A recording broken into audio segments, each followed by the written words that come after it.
Viral, Presiden Prabowo akan memenjarakan anggota DPR yang menolak pengesahan Undang-Undang Perampasan Aset. Dan inilah seorang warga yang mengatakan bahwa Prabowo Subianto akan memenjarakan anggota dewan yang menolak pengesahan rancangan Undang-Undang Perampasan Aset. Viral, Prabowo Subianto akan penjarakan anggota DPR yang menolak RUU Perampasan Aset. Tentunya hal ini dilakukan agar RUU Perampasan Aset segera disahkan oleh anggota DPR, terutama yang diketuai oleh Puan Maharani dari Partai PDIP yang suaminya melakukan korupsi. Kini Partai PDIP sedang kacau, bersiap-siap banyak kadernya yang akan tertangkap karena kasus korupsi.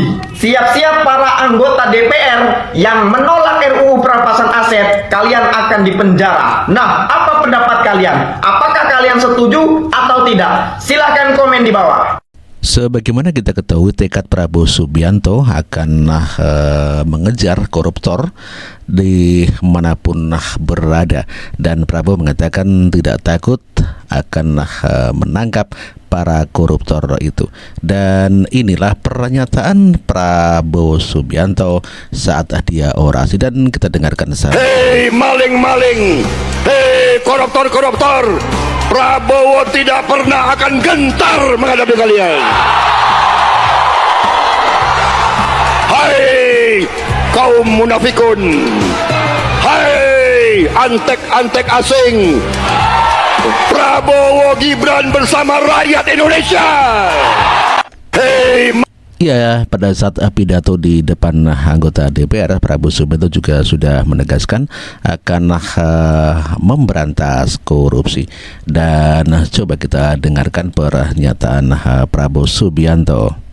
Saya sudah katakan, kita harus berani menghadapi dan memberantas korupsi dengan perbaikan sistem, dengan penegakan hukum yang tegas, dengan digitalisasi. Insya Allah kita akan kurangi korupsi secara signifikan. Tapi ini harus kita lakukan. Seluruh unsur pimpinan harus memberi contoh. Ingarso sing tulodo. Saudara-saudara sekalian, ada pepatah yang mengatakan, kalau ikan menjadi busuk, busuknya mulai dari kepala. Semua pejabat dari semua eselon dan semua tingkatan harus memberi contoh untuk menjalankan kepemimpinan pemerintahan yang sebersih-bersihnya. Dan terbukti maksudnya belum 1 bulan Prabowo Subianto dilantik menjadi presiden, ada penangkapan massal terhadap koruptor di Indonesia. Pemirsa, belum 1 bulan menjabat sebagai presiden, satu persatu kasus korupsi yang mangkrak diberantas oleh Prabowo Subianto. Prabowo mengatakan tindakan korupsi seolah-olah telah diterima sebagai kondisi sehari-hari. Bahkan pihak yang ingin memberantasnya malah ditertawakan karena kondisinya sudah terlalu parah. Ya, untuk itu Presiden Prabowo Subianto memberi peringatan keras kepada seluruh pejabat untuk stop melakukan praktik keserakahan dan merampok uang rakyat. Ya, bahkan ada kabar di mana apabila Puan Maharani tidak mengesahkan RUU Perampasan Aset, maka Puan Maharani akan dibubarkan, begitu katanya ya.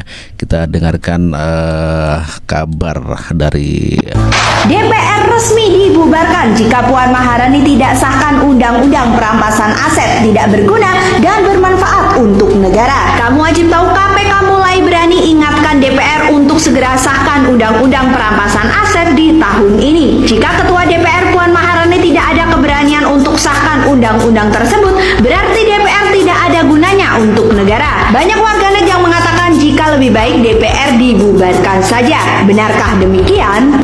Ya, itu telah tadi kabar di mana agar Puan Maharani sebagai Ketua DPR untuk segera mensahkan RUU Perampasan Aset bila tidak ingin DPR dibubarkan. Ya, Puan Maharani mulai dikejar-kejar Prabowo, katanya ini menurut kabar ya, di mana untuk segera mensahkan RUU perampasan aset.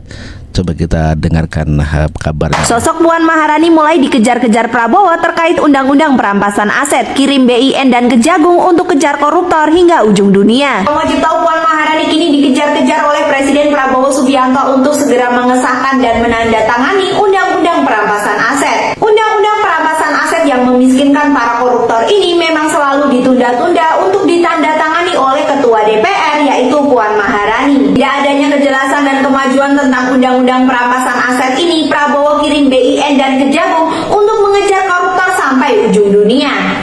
Itulah kabar dari Prabowo Subianto yang dikatakan mengirim BIN agar mengejar koruptor sampai ke ujung dunia. Sebetulnya Presiden Joko Widodo telah mengusulkan dari tahun 2019 tentang pengesahan RUU perampasan aset, namun demikian DPR tidak mengesahkannya sehingga tidak dijadikan undang-undang. Kita dengarkan kabarnya ya. Dari 2019, RUU perampasan aset sudah didorong oleh Bapak Presiden Joko Widodo untuk disahkan di DPR. Namun nyatanya hingga saat ini RUU tersebut belum disahkan. Nah, saat ini siapa yang menjadi Ketua DPR RI? Sepertinya masih tetap Mbak Puan Maharani sebagai Ketua DPR RI. Yang jadi pertanyaan, apakah di eranya Pak Prabowo Gibran RUU perampasan aset tersebut akan bisa disahkan oleh Mbak Puan Maharani selaku Ketua DPR RI? Kalau memang benar Mbak Puan Maharani ingin berjuang demi bangsa dan negara, tentunya dia akan mengesahkan RUU perampasan aset juga pembatasan uang kartal tersebut tanpa diminta oleh siapapun, berdasarkan hati nurani dia sendiri. Sebagai sumbangsih kita terhadap Bapak Presiden Joko Widodo, sebagai ungkapan rasa terima kasih kita terhadap Bapak Presiden Joko Widodo. Untuk itu, di pilkada nanti sebaiknya tidak usah memilih orang-orang yang diusung oleh partai PDIP. Serta itulah teguran warga di mana PDIP yang belum mengesahkan RUU perampasan aset, dan warga mengatakan bahwa jangan pilih calon kepala daerah dari PDIP. Lalu bagaimana tanggapan Puan Maharani sebagai Ketua DPR terkait RUU atau pengesahan daripada undang-undang perampasan aset? Kita dengarkan pernyataan Puan. RUU perampasan aset apa akan dikelarkan di tahun ini? Kan waktunya masih sudah pendek sekali, dan nanti kan akan ada anggota DPR periode selanjutnya. Jadi ini kita fokus dulu ke hal-hal yang harus kita selesaikan sampai tanggal 1 Oktober. Itulah tadi pernyataan Puan Maharani di mana belum mengesahkan ya RUU perampasan aset ya. Ya, dikabarkan bahwa PDIP lah yang menghalangi terhadap disahkannya RUU perampasan aset. Padahal dulu PDIP dielu-elukan sebagai partainya Wong Cilik. Namun demikian sekarang ya seakan-akan menjadi pesakitan. Dan coba kita dengarkan kabarnya dari Adi Roswal. Bayangin aja, PDIP yang dulunya begitu dielu-elukan sebagai partai Wong Cilik dan simbol dari kekuatan rakyat kecil, kini kayak jadi pesakitan dalam dunia politik.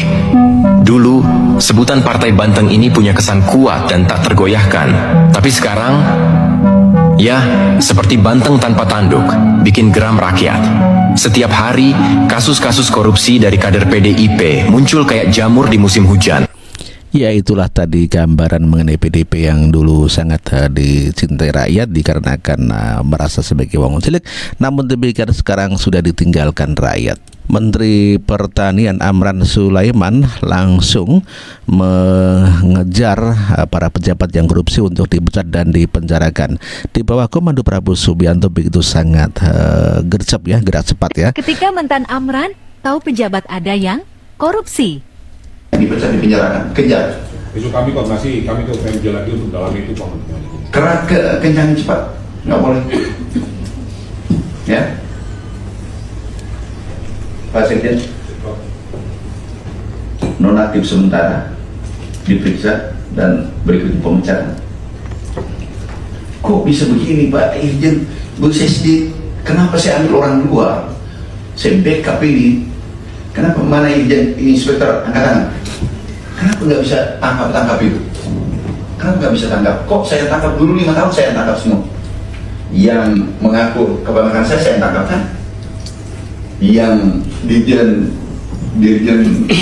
peternakan saya tangkap kan?